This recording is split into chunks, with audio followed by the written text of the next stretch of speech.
Bonjour Éric Zemmour. Bonjour.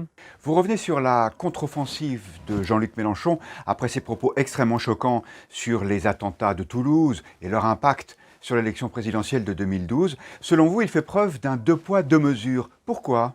Oui, effectivement, vous avez vu, au lieu de répondre à ses détracteurs sur ce qu'on lui reprochait de ses déclarations, non, il a accusé à son tour un jeune influenceur, comme on dit, sur les réseaux sociaux, Papacito, qui avait mis en scène une espèce de parodie, de chasse à l'homme avec un militant, avec comme cible un militant de la France insoumise. Et Mélenchon a dit c'est un scandale, c'est un appel au meurtre, etc. Bon, quand on voit ça... C'est pas un appel... C'est Non, pas scandaleux? non, c'est pas un appel au mort. On peut trouver ça de mauvais goût, mais c'est évidemment une parodie, c'est évidemment du deuxième degré.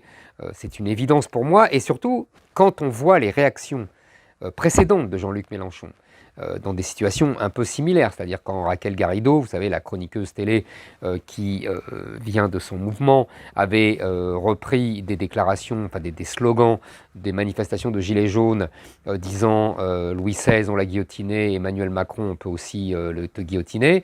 Là, Jean-Luc Mélenchon a dit que c'était évidemment une violence symbolique et qu'il félicitait Raquel Garrido d'avoir brassé les braises de la Révolution française.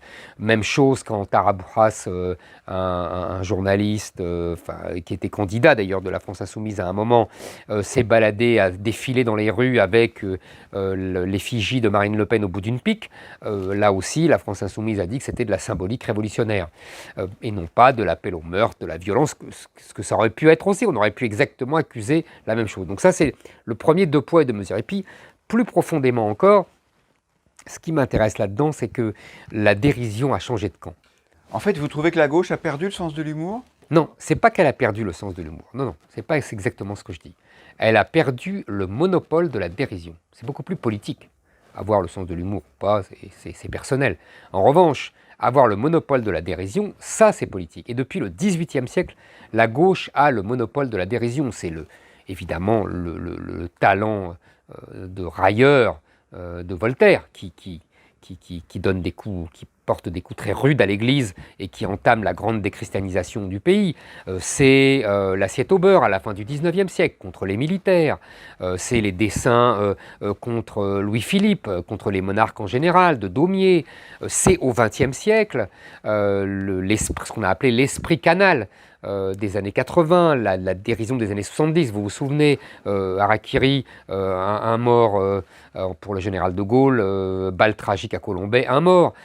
C'est tout cet esprit de dérision des années 70-80 qui a déconstruit, qui a ridiculisé toutes les valeurs suprêmes de la société traditionnelle. La patrie, la famille, la paternité, la virilité, etc. etc. Et là, c'était la gauche qui était en action. Voyez. Et là, aujourd'hui, très intéressant, la gauche est devenue le repère des bien-pensants, le repère des moralisateurs, le repère des professeurs de vertu, le repère des prêtres, des curés plutôt, devrait-on dire, qui tonnent en chair et qui excommunient. Des donneurs de leçons de morale, des féministes, des antiracistes, vous voyez, tout cela.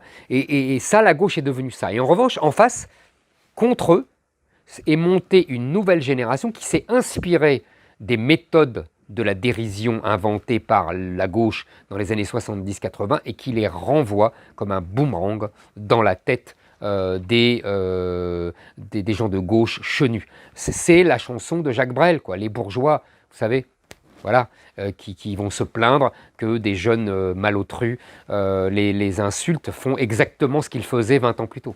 Merci Éric Zemmour.